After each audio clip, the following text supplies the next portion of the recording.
Sunderlight Production.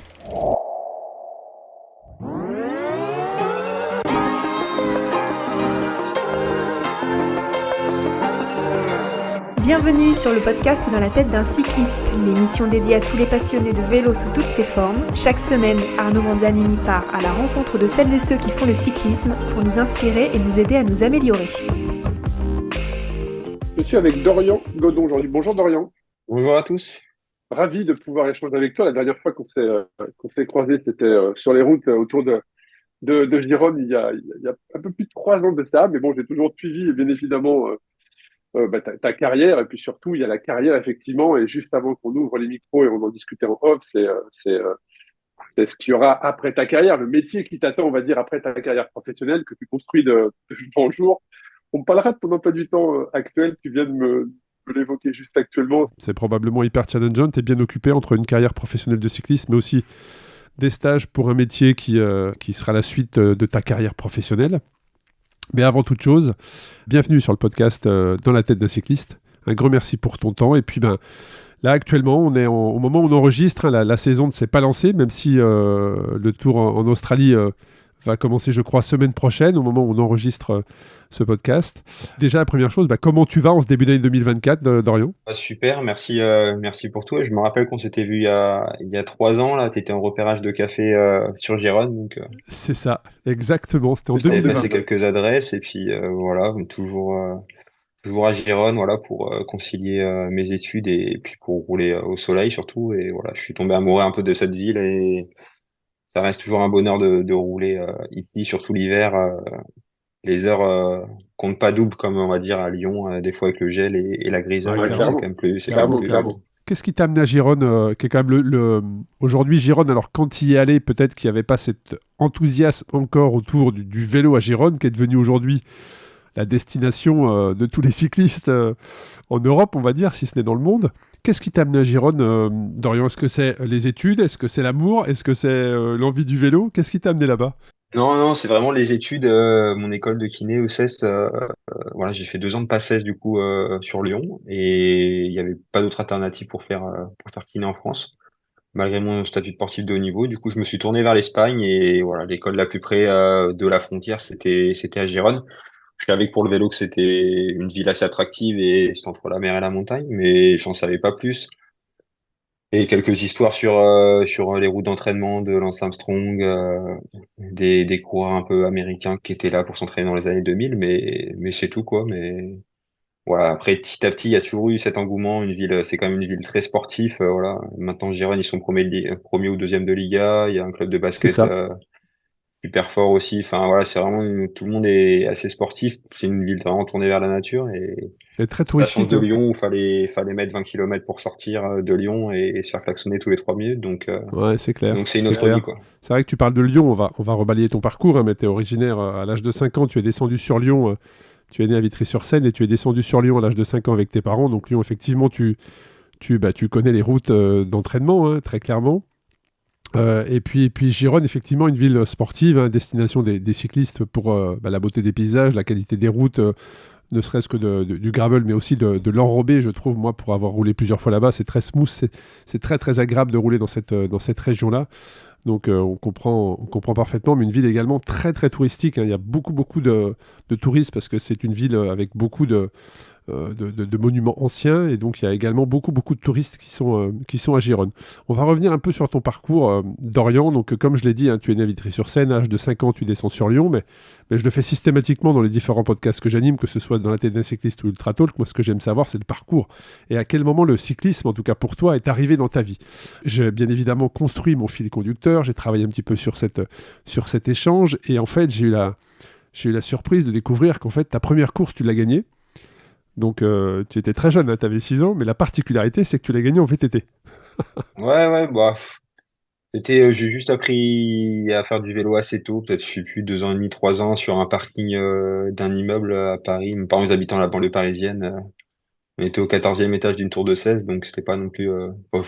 Quand t'es gamin, tu t'en fous, hein, t'habites où t'habites, mais voilà, j'ai appris à faire du vélo sur cette parking un peu de banlieue. Et puis après, voilà, mes parents, ils ont eu une mutation professionnelle. On est descendu sur Lyon et je me suis inscrit à Lyon Sprint Evolution. Enfin, on m'a inscrit à Lyon Sprint Evolution. Et puis tous les mercredis, c'était l'entraînement après-midi et tout. Un mercredi sur deux, je finissais avec les genoux ensemble. Mais toujours, j'adorais toujours Est-ce qu'à ça. l'époque, Et quelques compétitions, enfin, sans démesure et tout. Mais j'ai toujours... Est-ce qu'à l'époque, Guy Chabrier était déjà président du club? je me rappelle plus du tout. Tu te souviens plus, Guy Chabrier, qui est un ami, hein, Mais à 6 qui ans, est un je ami sais et pas qui est le président du club, hein, je pense.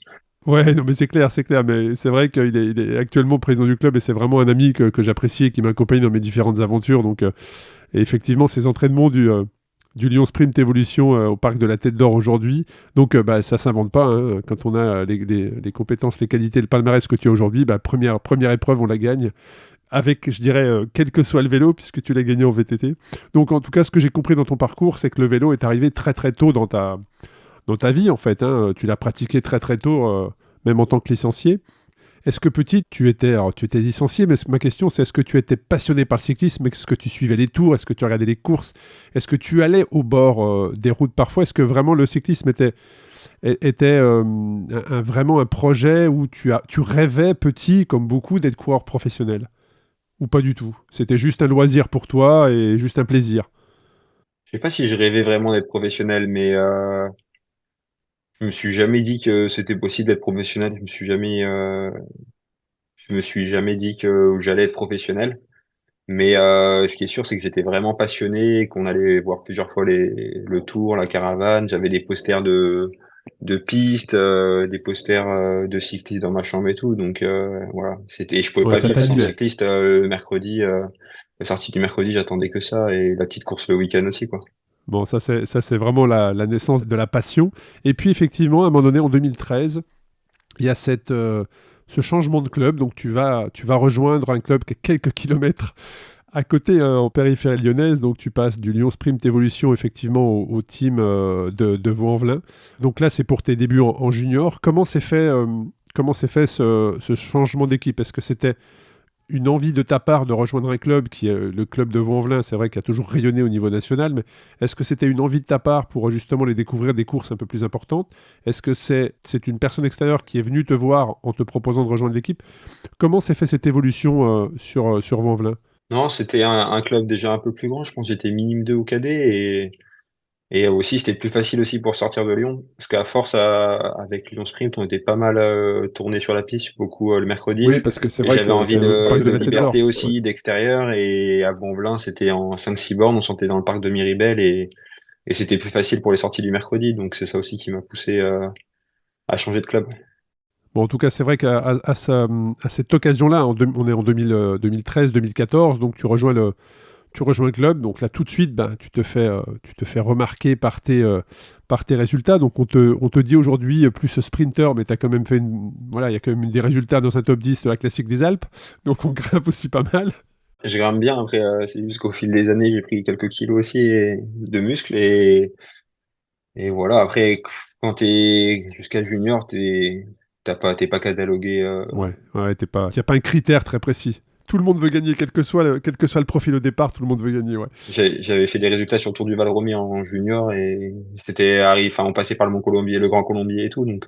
Ouais, une course réputée, effectivement, le Val-Romeix chez les juniors, c'est vraiment une référence. Et là, je trouve que cette période, alors il y a une autre période qui est importante, je trouve, dans ton parcours professionnel, c'est 2016, où il y a vraiment un tournant, je trouve, de carrière, en tout cas, c'est la croisée des chemins. Mais il y a aussi cette période où tu passes ton bac, parce que les études, tu es encore, alors ça peut surprendre, mais Dorian Godot, aujourd'hui, il est encore en études. Et oui, il est coureur professionnel, mais il est encore étudiant, il va nous en parler tout à l'heure. Mais là, je trouve qu'au moment du bac, donc beaucoup de cyclistes qui sortent du baccalauréat se projettent tout de suite dans se consacrer 100% au cyclisme pour tenter de passer professionnel. Toi, tu sors du baccalauréat, tu es en deuxième caté. Tu es en deuxième catégorie, donc tu es quand même au second niveau le plus élevé chez les amateurs, hein, tu es au second rang.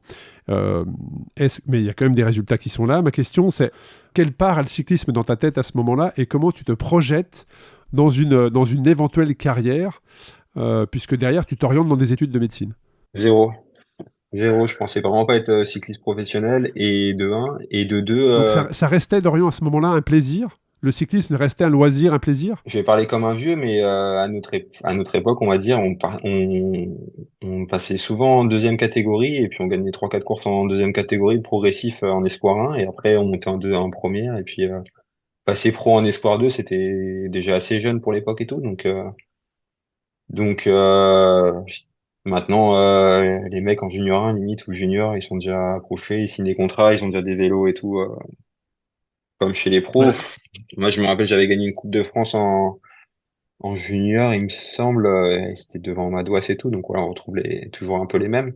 Et j'étais avec un vélo Villiers en 105 en mécanique, donc le vélo il faisait 9 kilos, donc c'était un peu une autre époque aussi, quoi. Et pourtant, c'était il y a un peu plus de 10, ouais, 10 ans, je pense. Ouais, à peine, parce qu'effectivement, tu gagnes ta DN1 en 2015. Donc, c'était il y a moins de 10 ans, effectivement, tout à fait. Mais ça, c'est aussi une question que je voulais te poser, parce que toi, le premier agent qui t'approche, on est un peu plus loin encore, hein, là, on parlait des années 2014-2015, où effectivement, tu as ton bac, tu sors du bac, tu es en deuxième caté, tu t'orientes vers des études de médecine.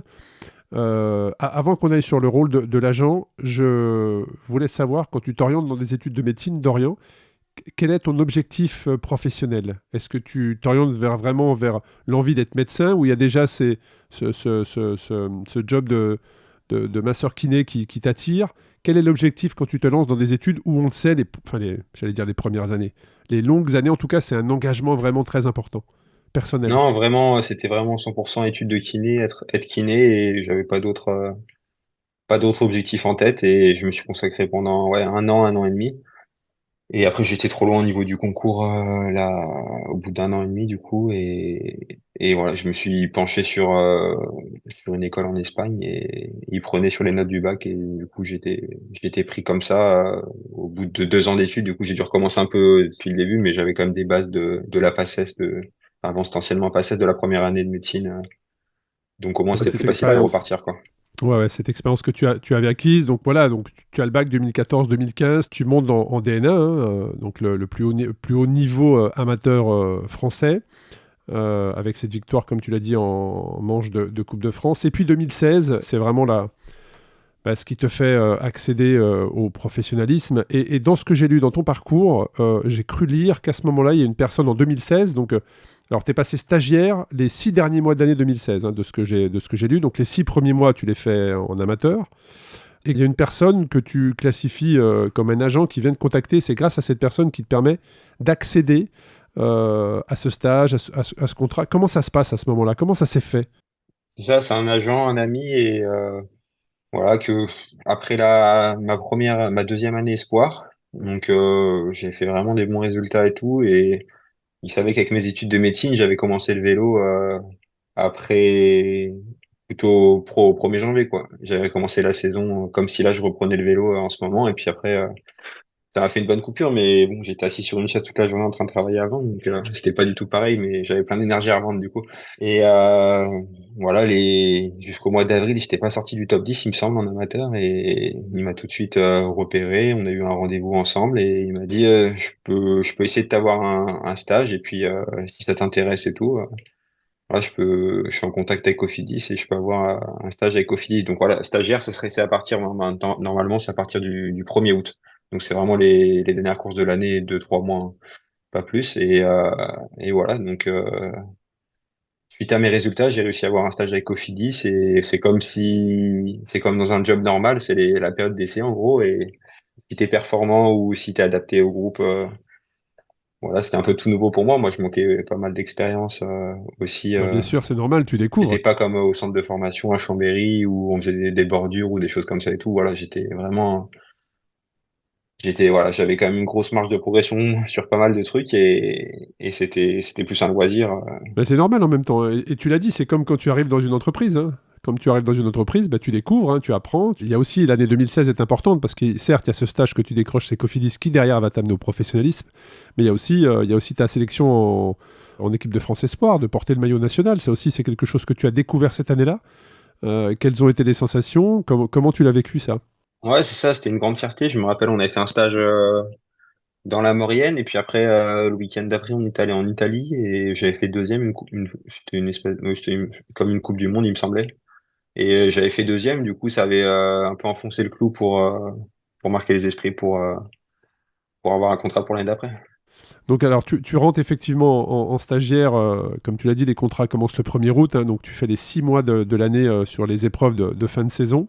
Mais en même temps, dans ce que j'ai pu lire hein, de différentes interviews que tu as données, donc tu te passes stagiaire et en même temps, tu avais déjà signé ton école à Gironne. C'est-à-dire que tu étais dans une période où tu savais que tu allais te lancer tu allais être coureur professionnel, mais en même temps, tu t'orientais vraiment aussi ta carrière sur des études qui allaient t'amener à ce moment-là à Gironne. Les inscriptions, c'était au mois de juin-juillet, donc t'es pas non plus sûr à 100% pour le vélo Bien et sûr, je bien suis sûr. pas un mec à rester les bras croisés, donc au pire, j'avais déjà fait toutes les démarches et trouvé plus ou moins un appart là-bas aussi, donc voilà, c'était une nouvelle vie. J'avais fait allemand au lycée, donc j'ai appris l'espagnol sur le tas.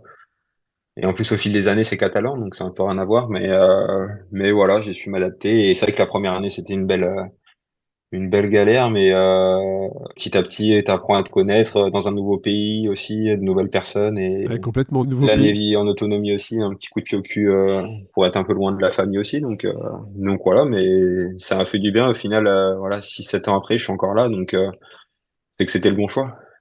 Ah bah, non seulement c'était le bon choix, puis après, quand on voit les résultats, ne serait-ce que cette année, bon, tous les choix que tu as faits ont l'air d'avoir été de très bons choix, que ce soit sportif, professionnel pour ta carrière, mais aussi pour ce que tu prépares pour la suite. Hein. Là-dessus, il y a pas vraiment y a pas vraiment de fausses décisions ou d'échecs ou d'erreurs dans ton parcours.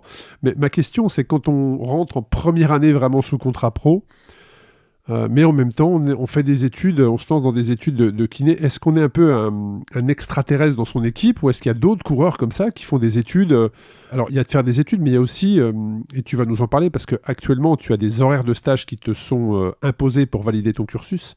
Donc, ça veut dire que t'es pas non plus, enfin, tu n'as pas l'esprit totalement libre pour, pour ce métier de coureur professionnel. Tu as quand même aussi il y a des attentes à côté, c'est-à-dire que tu dois être présent, tu dois avoir des heures de présence, tu dois avoir des stages. Comment ça se passe comme ça Est-ce qu'à un moment donné, tu as douté sur ta première année de professionnalisme? J'ai plus douté sur mes études de kiné que sur mes Tes premières années de capacités? professionnalisme. J'ai jamais eu de problème, on va dire, pour re-signer des contrats ou des choses comme ça. C'est plus douter, par exemple, dans des périodes d'examen où c'était vraiment, des fois, fallait s'accrocher et tout, avec les révisions, les courses, les trajets, les machins et tout. Mais voilà, depuis quelques années, c'était vraiment les premières années. Après, depuis quelques années, quand même, j'ai su m'organiser de mieux en mieux et voilà, là, du coup, ça fait quasi 2 ans que je fais juste, même 3 ans quasi, que j'arrive un peu avec l'école à m'arranger pour vraiment bosser et faire les blocs de cours ou ouais, du coup maintenant j'ai plus de cours ou de stage vraiment de novembre à février, comme ça je suis libre le reste de la saison, donc c'est chronophage et c'est prenant un peu pour la coupure, mais voilà, j'ai quand même 8 mois dans l'année où je suis concentré sur le vélo Ouais, tu peux et, te et voilà, concentrer, et puis des fois on a tous des problèmes de santé, bien sûr. des chutes, et ça me permet de penser à autre chose et de rebondir plus vite. Donc,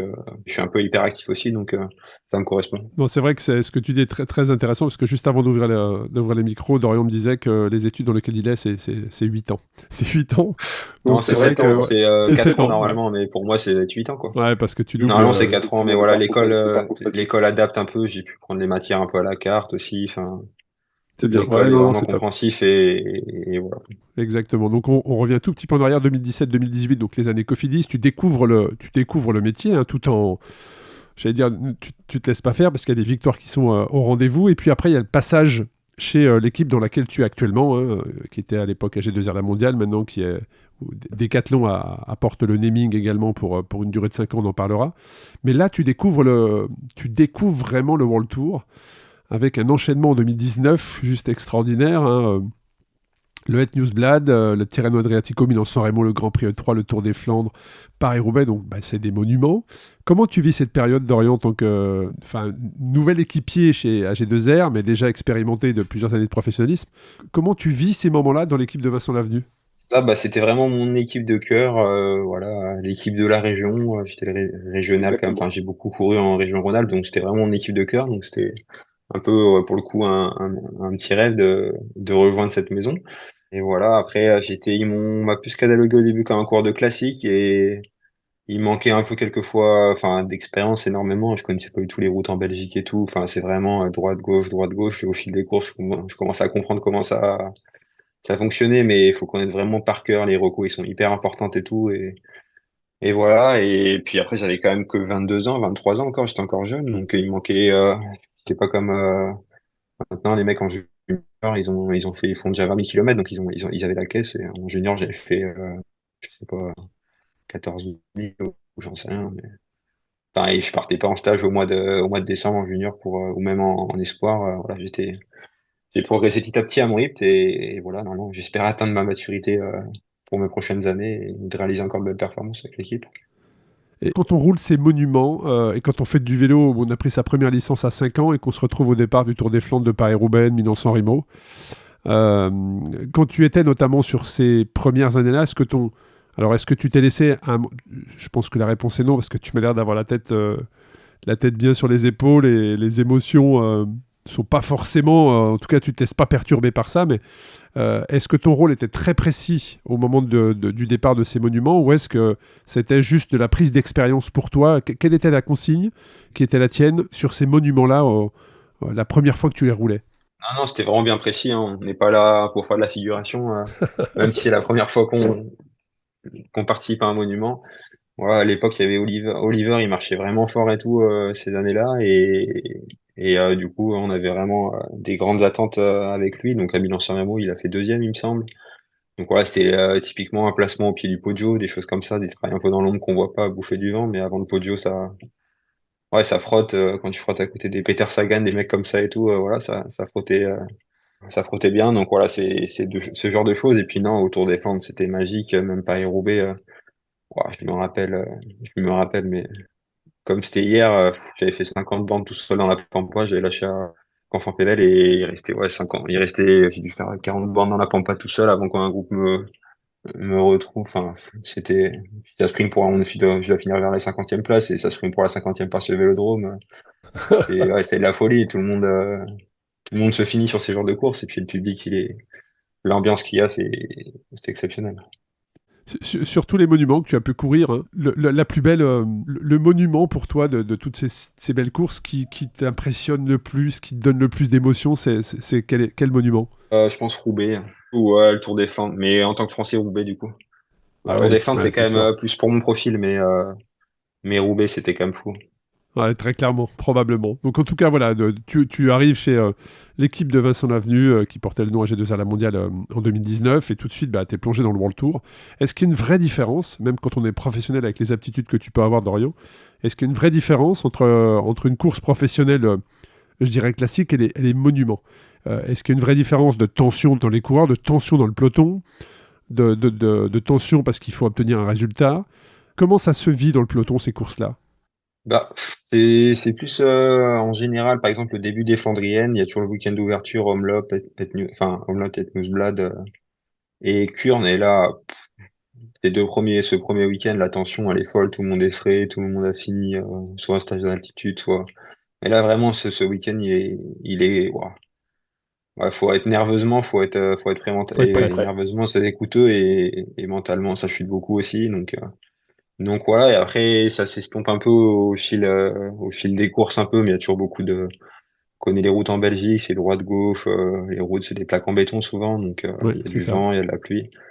Donc voilà, après, Ouais, c'est sûr, c'est les ça. jours de monument, tout le monde est mentalisé et tout le monde réalise la chance qu'il a donc voilà, tout le monde est à 100% et c'est encore plus dur, c'est sûr, mais comme on est plus peut-être mentalisé encore sur ces jours, sur ces journées de course, et le fait que ce soit un monument, je pense que c'est plus dur, mais la partie mentale, elle est déjà. Ouais, c'est déjà Que prêt. des fois, il y a des courses où on se fait surprendre et on est moins focus et hop, il y a une bordure ici à tel endroit et on n'est pas prévu au briefing, par exemple, ou des choses comme ça. Ouais, ça c'est intéressant. Ça c'est intéressant. Et puis on revient toujours un petit peu en arrière. Donc 2020, il y a l'année du Covid. Ça ne t'empêche pas de remporter Paris-Camembert hein, en 2020. 2021, tu remportes à nouveau Paris-Camembert, mais c'est une belle saison parce que tu remportes la Coupe de France. Est-ce que... Alors, on a parlé des monuments, mais il y a aussi les grands tours, hein, puisque tu as participé à plusieurs grands tours, hein, une participation au Tour de France en 2021 d'ailleurs. Donc là, tu découvres le Tour, mais tu avais déjà découvert un grand Tour en 2019 et 2020 avec le Tour d'Espagne. Est-ce que pour toi, l'objectif du Tour de France, est-ce que le Tour de France était vraiment un objectif quand on est français et coureur professionnel, ou est-ce que c'était plus le Tour d'Espagne parce que tu résides là-bas? Quel est ton rapport avec les grands tours? Non, vraiment, le Tour d'Espagne, j'ai déjà fait 3 fois et là, avec cette année, j'en ai pas eu assez, mais vraiment, l'objectif, c'était le Tour de France et voilà, mon plus grand rêve, en tant que cycliste professionnel, c'est de gagner une étape sur le Tour de France, calmement. C'était mon objectif de l'année dernière. Bon, normalement, j'ai pas participé au Tour, mais voilà, ça reste dans ma tête et j'espère le réaliser un jour. Intéressant, ça j'aime bien quand on a ce genre de petites infos pour la suite, c'est toujours bon à prendre. Et puis l'année 2022, donc là, sur un Liège-Bastogne-Liège où l'année commence, j'allais dire, l'année commence mal. L'année commence mal et se termine presque mal aussi, puisque tu commences l'année avec une fracture. Et quand on est coureur professionnel, on se fracture la clavicule et on se fracture le poignet sur une même chute à Liège-Bastogne-Liège. Qu'est-ce qu'on se dit derrière? Est-ce qu'on se dit que la saison, que ça va être compliqué?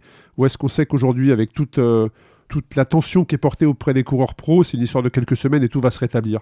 Parce que c'est quand même une grosse chute, clavicule gauche, poignet droit, ça peut être handicapant avec les vibrations sur le vélo. Un coureur pro comme toi, tu mets combien de temps à revenir quand c'est comme ça? Non, là, c'était vraiment la galère. J'ai pas tous les éléments, enfin, j'ai pas toutes les réponses à mes questions, mais et à tes questions aussi. Mais j'ai choisi du coup de me faire direct opérer en Belgique, juste le lendemain de ma chute, à Herentals. Souvent, tous les Belges vont là-bas se faire opérer. Enfin, il y a dû Ah oui. opérer au moins plus de 200, 400 cyclistes au moins professionnels. Et du coup, je vais là-bas pour me faire opérer en vue du Tour de France pour voilà espérer être en forme. Bon, là, c'était au mois d'avril, donc il y avait encore un peu le temps. Et le poignet, c'était une petite fracture, donc j'avais juste une attelle. Donc après, j'ai dû couper 10 jours ou une semaine. J'ai repris sur home trainer. Après, je suis parti en stage en altitude avec l'équipe et de là, j'arrivais pas à enchaîner. J'ai dû choper un virus ou j'étais un peu malade. Souvent, début mai, j'ai souvent des petits virus ou des allergies. Donc voilà, et j'avais des problèmes de respiration. Ça a duré un mois et demi, donc plus que la fracture. Donc, Est-ce que tu penses que c'était un début de... je peux Parce que pas trop répondre. Est-ce que ça peut être l'anesthésie? Là, j'ai mal répondu aux produits anesthésiants, des choses comme ça et tout. Je sais pas du tout, mais voilà, j'ai chopé un petit virus suite à l'opération, peut-être un stress, et au final, la clavicule, une opération en 10 jours, c'est reparti entre c'est guillemets. revenu, ouais. Il y a des douleurs et tout, certes, hein, mais ça va assez vite, quoi. Ouais, c'est vrai qu'aujourd'hui, c'est vrai que quand on voit la brutalité des chutes et la manière dont le cycliste se relève, se remet, ça impressionne tout le monde, hein. Et sur ces petits aspects respiratoires, j'allais te poser la question sur le Covid, mais en fait, le Covid, tu vas le rencontrer quelques semaines plus tard, quelques mois plus tard, et ça va te coûter un Tour d'Espagne, hein, c'est bien ça? Ouais, exactement. Bah, j'avais en tête, j'étais allé en Sierra Nevada pour aller en stage d'altitude pour le Tour de France, mais ça s'était mal passé suite à un virus. Et après, bah, pareil, je m'étais préparé pour la Vuelta et voilà, j'étais sur place. Ça partait vers Amsterdam, il me semble, à Utrecht, il me semble. Oui, c'est ça, ouais, tout à fait. Et, euh, et du coup, il y a 2 jours avant, en fait, j'avais fait un test Covid le matin et j'avais fait 100 bornes sur Lyon après. Et j'étais parti de Lyon. Et l'après-midi, j'atterris, je mets la 4G et je reçois une notification Covid positif.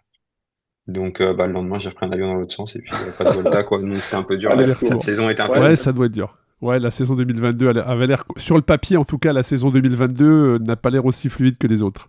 Pas trop fataliste et assez positif, mais voilà, des fois, ouais. Là, c'était pas de chance pour le coup, quoi.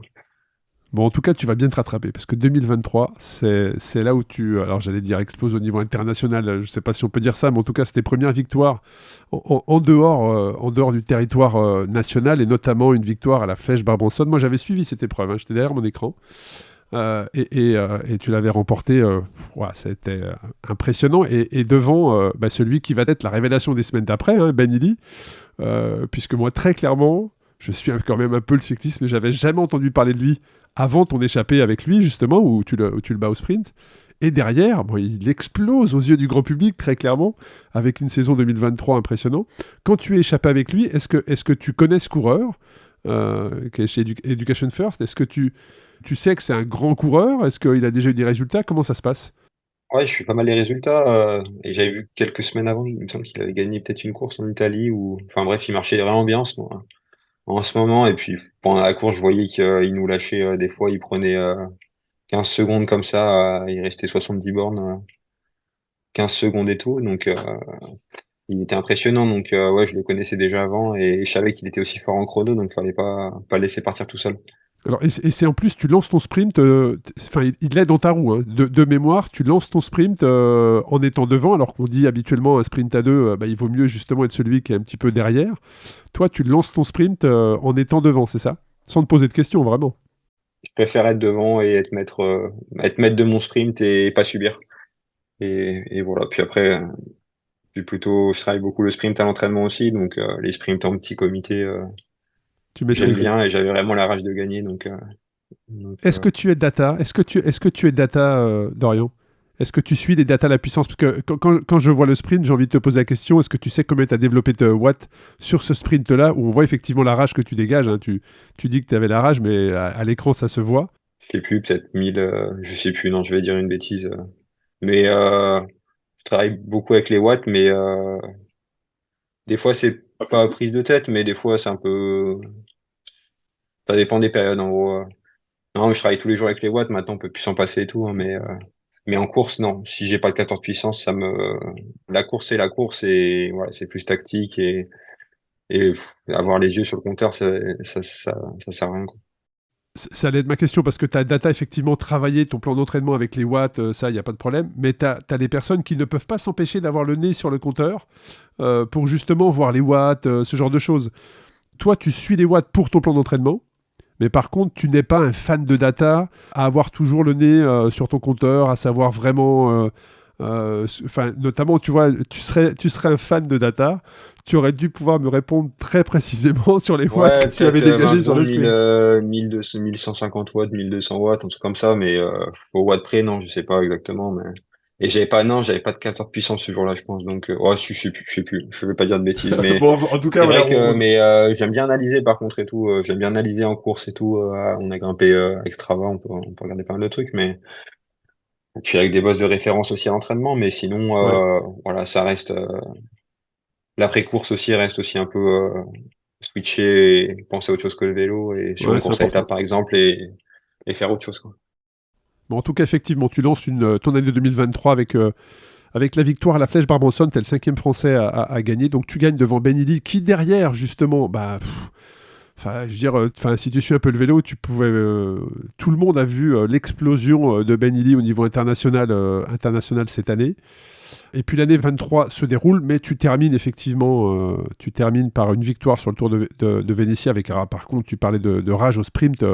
Waouh, là, pour le coup, tu l'avais vraiment juste avant l'interview. J'ai regardé cette arrivée sur le Tour de Vénétie. Très très belle victoire, arrivée en bosse. Là, il fallait être très puissant quand même pour arracher cette victoire. Là, vous n'étiez pas deux, hein. C'était pas un sprint à deux, c'était quand même un sprint qu'on peut, je sais pas si on peut dire massif, mais en tout cas, il y avait du monde qui souhaitait franchir la ligne le premier. Est-ce que tu l'as fait, est-ce que tu t'attendais à cette victoire? Est-ce que c'était un objectif? Est-ce que tu t'es rendu compte au fur et à mesure que le sprint se lançait que bah, tu avais des bonnes jambes et que tu étais en tête? Comment ça s'est passé? Ouais, bah déjà j'ai fait une Vuelta un peu en dents de scie. J'étais un peu avant la Vuelta, j'ai eu un petit virus aussi avant Burgos, donc j'ai dû arrêter Burgos. Et après la Vuelta, un coup ça allait, un coup ça allait pas. J'ai eu une fin de deuxième semaine vraiment compliquée, mais pire, j'étais vraiment derrière le groupe Eto pendant 2 3 jours et c'était la cata. Enfin, j'avançais plus du tout. Et après, voilà, j'ai pu bien me relancer pour la fin de la Vuelta, la troisième semaine. Donc, je me suis dit, j'ai autant souffert sur la Vuelta, c'est pas pour un profil comme moi, les grands tours aussi. Moi, je suis performant, j'ai dû prendre trois, quatre échappées, et c'était vraiment que des arrivées au sommet, un peu raide et tout. Donc, c'était compliqué de s'exprimer. Mais voilà, ça sert de tremplin pour des courses comme Paris Tour, des courses d'un jour derrière aussi. Ça te met la caisse, quoi. T'es encore mentalement dans la saison, ça te met la caisse. Donc, vraiment, j'ai quand même bien fini cette troisième semaine de la Volta. Ça fait le dernier jour et je voulais vraiment performer sur cette dernière course, enfin, sur ces dernières courses de la saison. Et on est passé une première fois et j'ai dit à Benoît Cosnefroy, mais là, l'arrivée, elle est pour moi. Enfin, c'était trop un sprint de 30 secondes. mon entraîneur, il m'en fait bouffer à l'entraînement, des sprints de 30 secondes. Je me fais limite pas vomir à l'entraînement, mais voilà, c'est le pire des exos quand tu te mets 30 secondes en danseuse et tu donnes tout. Donc voilà, c'était une arrivée un peu en bosse. Il devait y avoir 400 mètres à 10% et je suis un peu lancé comme ça de derrière et passé à l'intérieur. Et c'est des genres d'arrivées que j'adore. Ah ben, on l'a vu, hein. C'est vrai que j'invite à tout le monde, personne qui écoute, hein, d'aller revisionner cette arrivée. Vous allez tout de suite comprendre ce que vient de dire Dorian, très clairement. Et puis, il y a aussi je reviens tout petit peu sur les 2023, mais tu gagnes effectivement, on l'a dit, la Flèche Brabançonne, et 4 jours plus tard, ou 4-5 jours plus tard, tu tombes à l'Amstel, et donc tu déclares forfait pour la Flèche Wallonne. Est-ce que c'était une chute qui a engendré une fracture? Est-ce que c'est vrai qu'une chute, on ne s'en rend pas vraiment compte quand on n'est pas à haut niveau, mais une chute peut avoir des conséquences physiologiques, en tout cas peut vraiment... ça peut perturber le fonctionnement du corps. Qu'est-ce qui s'est passé sur cette chute au point de déclarer forfait derrière sur la Flèche Wallonne? Ouais, bah, déjà, je déteste abandonner. Je suis un coureur, j'ai très peu de bâches et c'est vraiment pas dans mon tempérament. Mais j'avais chuté en Australie en début de saison à la Cat Devon Classic lors d'un sprint et j'avais le genou complètement arraché. J'étais rentré en France, j'avais mis presque un mois à cicatriser et j'étais retombé sur ce même genou et j'arrivais plus à le plier, limite le genou à force d'être retombé dessus. Donc il m'a fallu du temps pour cicatriser. Et avec les médecins de l'équipe, on a préféré pour la suite, pour être performant, justement, me laisser un peu de temps de récup à force d'être tombé. Donc voilà, il y a aussi cet aspect, il y a l'aspect physique, physiologique, mais on n'en parle pas assez souvent, l'aspect mental aussi, à force de tomber par exemple sur le même genou.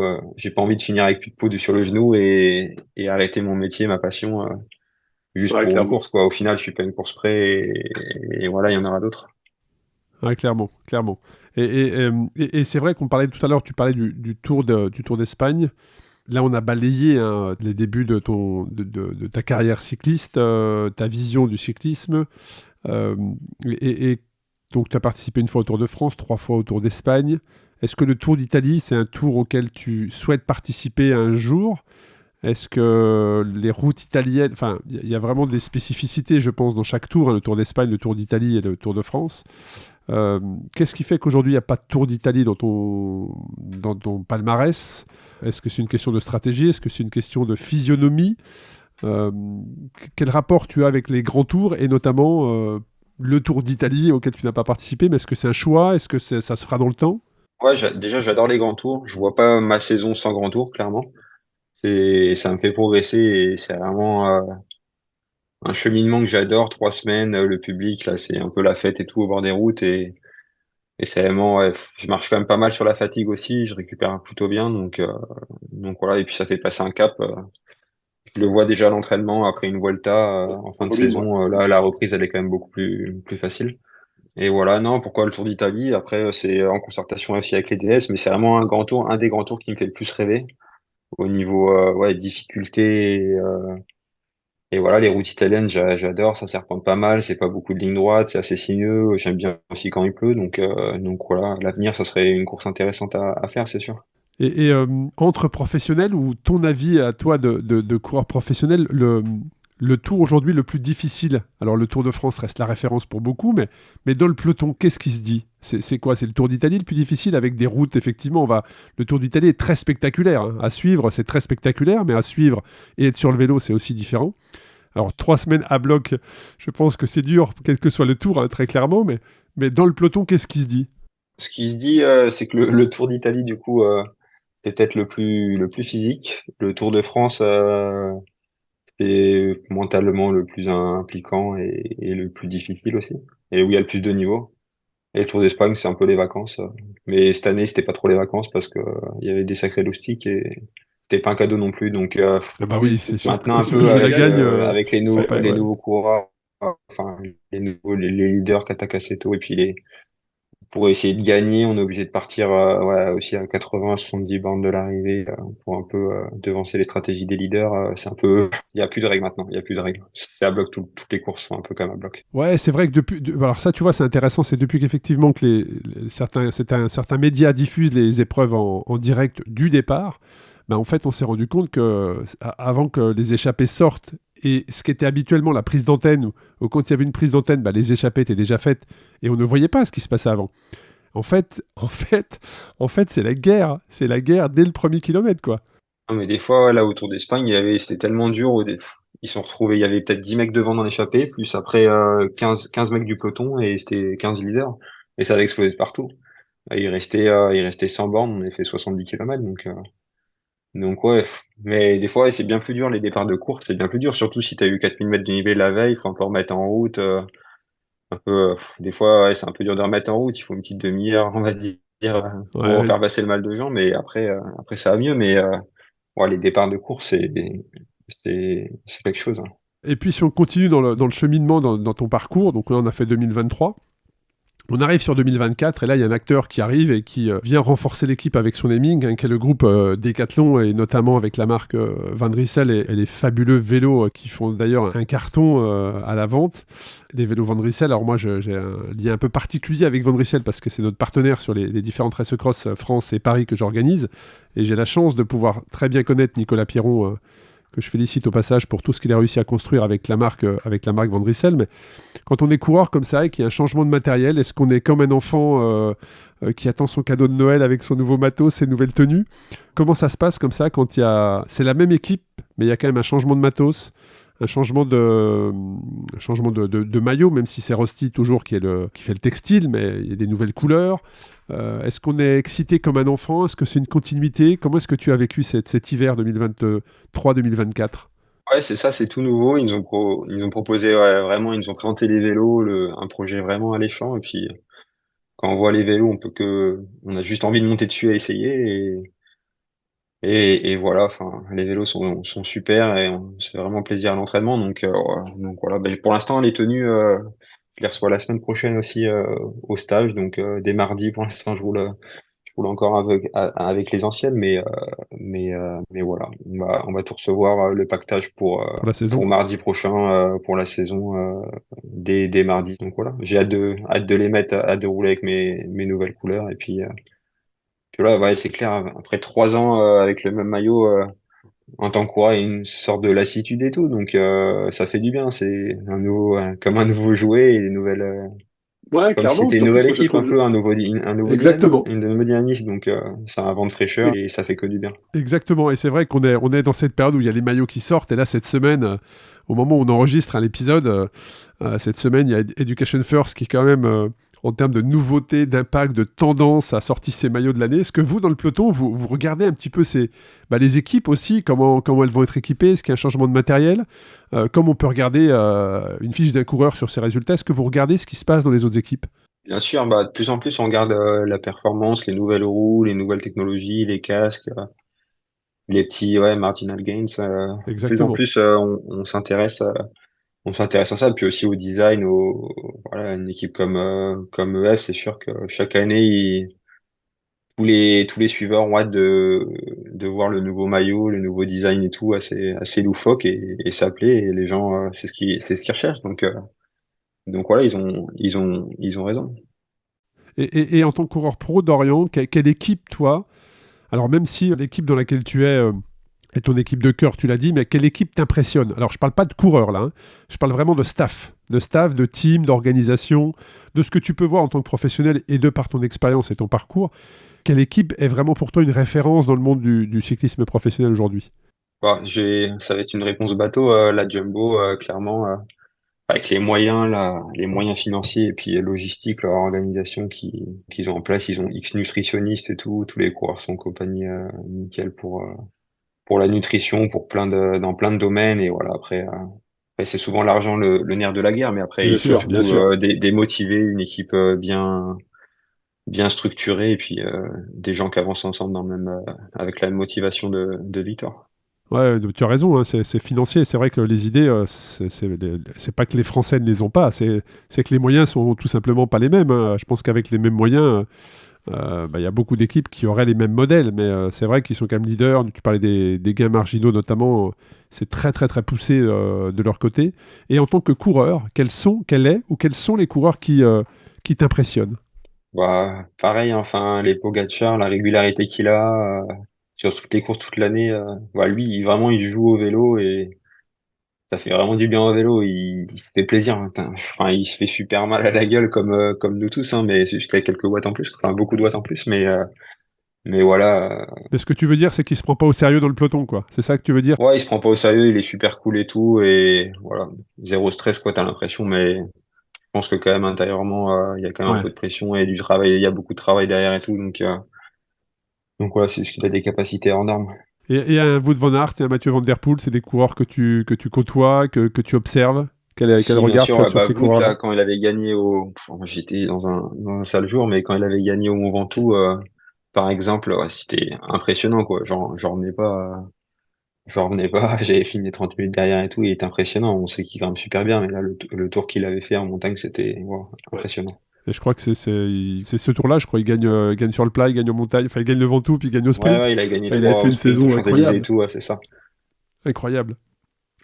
Et sur cette saison qui arrive 2024, Dorian, alors c'est peut-être pas encore calé avec tes entraîneurs et ton staff, hein, mais est-ce que tu as des objectifs? Est-ce que tu as une vision sur ne serait-ce que les 6 premiers mois de l'année? Comment s'orientent les 6 premiers mois de l'année 2024 pour toi? Ouais, bah, c'est clair, bah, j'ai des objectifs en tête, hein. De toute façon, dès que j'ai repris le vélo, je les ai repris avec des objectifs que je me suis fixés, dans la vie pour avancer. Je pense dans tout métier, faut se mettre des objectifs. On va pas dire, enfin, des fois il fait froid ou il pleut et t'as pas forcément envie d'aller rouler, et voilà. C'est pas, nous on roule pas tous les dimanches ou deux fois par semaine avec les copains. Des fois, voilà, on doit se faire mal à la gueule et tout, pas mal de fois dans l'année et voilà, faut se fixer des objectifs pour savoir pourquoi on Pour travaille garder la et pour motivation. garder la motivation. Du coup, non, bah, je commencerai sûrement autour de la Provence et puis après, un point un peu classique, j'espère faire Paris-Nice, Tour de Catalogne, voilà. J'aimerais gagner la première étape du Tour, qui est à 30 km de Gérone, donc voilà, des objectifs comme ça. Après, pareil, être performant sur les Ardennaises et euh, et euh, et voilà, j'ai aussi le championnat de France dans le viseur, qui il me semble en Normandie sur le circuit un peu la Poly-Normande et ça peut être vraiment intéressant pour mon profil. Ouais, c'est bien ton profil, effectivement. Et Ouais. j'y participe, hein. Et alors justement, quand on est comme ça en début d'année, dans les staffs, est-ce qu'il y a déjà des équipes, ou en tout cas je sais pas si on peut dire des présélections, mais est-ce qu'il y a déjà, quel message on vous donne sur des participations à un Tour d'Italie, un Tour de France ou un Tour d'Espagne?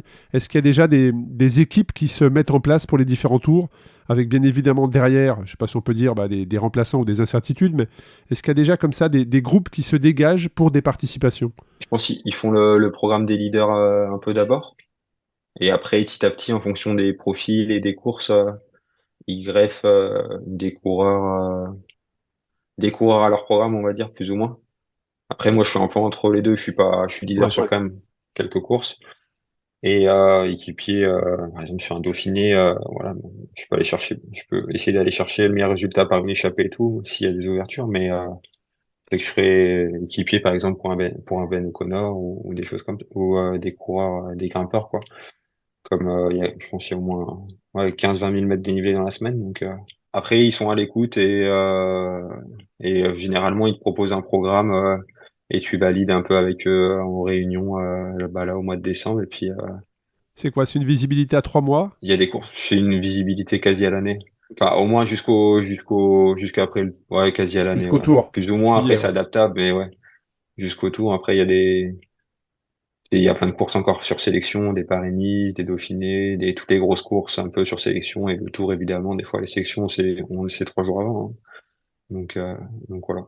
Bon, intéressant, intéressant. Et puis alors, c'est vrai qu'on parle d'objectifs sur 2024, on a parlé de ton parcours 2023, de ton palmarès, mais là où c'est important, c'est que tu es toujours en études, tu es toujours en stage, il faut que tu valides un certain nombre d'horaires pour valider ton diplôme.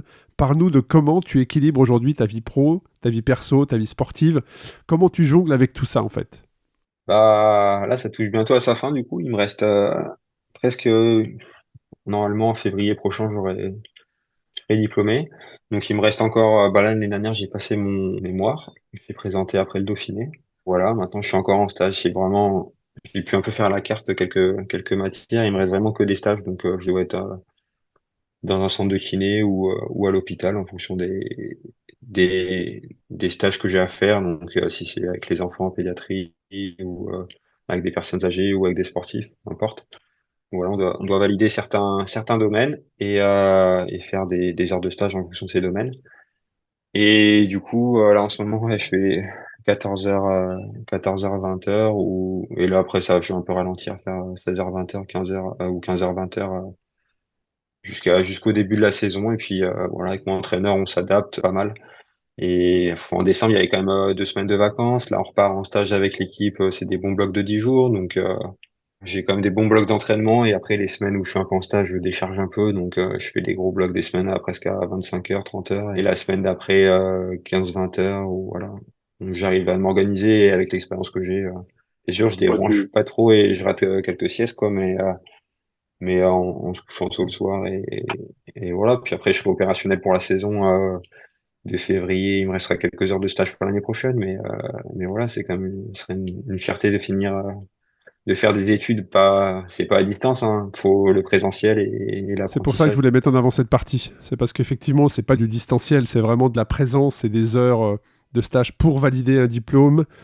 Quand on s'était rencontrés, on s'était croisés au moment où l'épisode va sortir, ça va faire quasiment 4 ans sur les routes autour de Gironde. Tu m'avais expliqué justement que tu étais en études là-bas et que tu es en train de les terminer. Donc, c'est important de positionner ça parce que tu es un cycliste performant où tu gagnes des courses à l'international dans le World Tour et en même temps, bah, tu es en études. Donc, je pense que ça va faire réfléchir beaucoup de jeunes, peut-être de jeunes passionnés qui veulent faire ce métier sur la réflexion de il y a le cyclisme, mais toi, tu construis, tu prépares ton avenir aussi, et ça, c'était important pour moi que tu puisses en parler. Et puis, on sort tout juste de l'hiver, là, d'Orient. Est-ce que, comme on le voit parfois, et comme a pu le faire David Godieu, qui court des trails, notamment la Saint-Élion, qu'est-ce que tu fais dans l'hiver? Est-ce que tu fais d'autres sports? Est-ce que tu pratiques d'autres choses? Ou est-ce que c'est juste une coupure physique et mentale? Non, justement, je suis un peu comme David, du coup, j'adore, j'ai pas beaucoup, au final, je cours vraiment un mois sans vélo, un bon mois, facile, 4, 5 semaines. Par contre, au bout d'une semaine, j'en ai marre et Tu je tournes en vais rond? courir pas mal, et je courais quand même 3, 4 fois par semaine, ou des fois j'allais nager. Donc voilà, pareil, la Gironde, c'est top pour le trail et je suis allé quand même pas mal courir. J'ai fait une compète de trail. J'ai fait troisième. Je suis passé pas loin du jambon. Là, il y a un jambon ibérique à gagner. Mais voilà, l'année prochaine, c'est l'objectif pour un coupure, gagner le jambon ibérique pour le découper pour Noël, quoi. Donc voilà, non, bah, j'essaye de varier pas mal le plaisir et beaucoup, beaucoup de VTT. Même encore maintenant, je varie pas mal. Est-ce que tu pratiques un peu le gravel, Dorian? Bah, j'ai pas de vélo de gravel, donc j'ai jamais essayé. Après, j'ai fait pas mal de vélo de cyclocross quand j'étais gamin, donc c'est un peu pareil. Mais je préfère quand même le VTT, c'est plus moins tas de cul, on va dire, dans les descentes aussi. Et voilà, j'ai plus de fun dans les descentes, plus d'équilibre, plus de proprioception. Et ça, c'est des choses que je retrouve dans un peloton pour frotter, lors d'un sprint et tout, au niveau gainage et tout, c'est vraiment intéressant aussi en VTT. Et les chemins, il y a plein de chemins, des descentes Ah super bah c'est sympas. clair, c'est ce que Et j'allais dire, le gravel. Moi, j'ai eu l'occasion d'aller faire plusieurs fois du gravel autour de Gironde, notamment de participer à la grande épreuve de gravel, la Traca, autour de Gironde. Les pistes sont juste magnifiques. Mais j'ai une dernière question, et après, on arrivera sur la fin de l'épisode. Mais c'est que, effectivement, de ce que j'entends, il y a plus de 100 coureurs professionnels qui habitent à Gironde à l'année. Est-ce que tu roules, toi, avec d'autres professionnels ou est-ce que tu t'entraînes seul? je m'entraîne pas mal seul, enfin pas seul, mais plus avec des amis, des amateurs, des amis catalans ou des amis français qui résident sur Gérone, mais très peu avec d'autres cyclistes professionnels, ça m'arrive, mais ou plus des triathlètes. Mais souvent là, les professionnels, ils partent rouler vers 11h, tranquillou et tout. Et bah Oui, moi, je suis en toi, stage à 14h, donc j'ai Exactement. pas la même vie, on va dire, et eux, ils ont limite rien à faire de leur journée, donc je pense qu'ils ont un peu la flemme de partir tôt aussi, ils sont tranquilles. Et voilà, mais non, pas plus que ça, je roule pas plus. Je roule bah, demain par exemple, j'ai 4 heures et je vais rouler avec 3, 4 potes ou des amateurs. Mais j'aime bien rouler avec des Catalans, ça me permet aussi de m'améliorer. On parle pas que de vélo non plus. Et Bien puis, sûr, bien sûr. je sais pas, j'essaye de m'améliorer un peu, enfin, m'améliorer en catalan aussi et pour mes stages, donc c'est top. Ça me sert un peu. Ça n'a rien à voir avec l'espagnol, donc c'est assez intéressant. Et des fois, les cyclistes pro, des fois, ils parlent l'anglais et c'est la langue internationale. Ouais. Ils Ouais. s'embêtent pas à parler espagnol et ils s'intègrent pas plus que ça. Donc c'est pas ce que je Ouais, recherche. et puis la discussion peut être orientée uniquement autour du métier quelque part, alors que là, ça te permet de discuter d'autres choses. C'est ça, c'est comme ouais, quand on va en stage à Calpe, on se croise tous et tout. Des fois, t'aimes bien être un peu tranquille dans ta bulle et voir les mecs en course et discuter sur les courses quand il y a le temps de discuter. Mais voilà, l'entraînement, je suis plutôt. Bah là, aujourd'hui, j'avais pas mal d'exos, donc quand j'ai pas mal d'exos, je préfère aller tout Ouais, c'est seul plus pratique de travailler seul. et plus pratique, Ouais, quoi. Exactement. Mais voilà. clairement. Mais sinon, non, j'adore rouler en groupe et tout. Dès que je peux, je roule avec des copains et ça passe. Intéressant. Intéressant. On arrive sur la fin de l'épisode. Dorian, qu'est-ce qu'on peut te souhaiter sur 2024? Ou alors quel message tu souhaiterais faire passer? Mais voilà, comment est-ce qu'on peut conclure cet épisode avec toi sur cette saison 2024 qui arrive? Bah, ça va être une nouvelle ère avec l'équipe Decathlon AG2R, donc la mondiale. Du coup, ça va être franchement avec les nouveaux maillots, j'ai hâte de les porter et de les honorer. Donc vraiment commencer très très bien la saison dès le Tour de Provence et voilà, lancer l'équipe sur une victoire dès les premières courses, ça serait top. Et après, il suffit d'une victoire et le vélo, enfin, la confiance est lancée et c'est parti, quoi. Faut prendre la saison du bon côté et pas à l'envers. Et je suis confiant pour cette saison pour gagner ma première course en World Tour. Eh ben écoute, on va noter tout ça. Un grand merci à toi, Dorian. Je te souhaite plein de belles choses pour cette année 2024. On va suivre ça du coup avec grand intérêt maintenant que tu nous as dévoilé un peu plus quels pouvaient être tes objectifs sur la saison. Et puis, au plaisir d'échanger de nouveau avec toi, que ce soit sur le vélo ou à côté, à Gironne, à Lyon ou ailleurs. Voilà, un grand merci à toi et je te souhaite tout le meilleur pour cette année 2024. Merci Arnaud.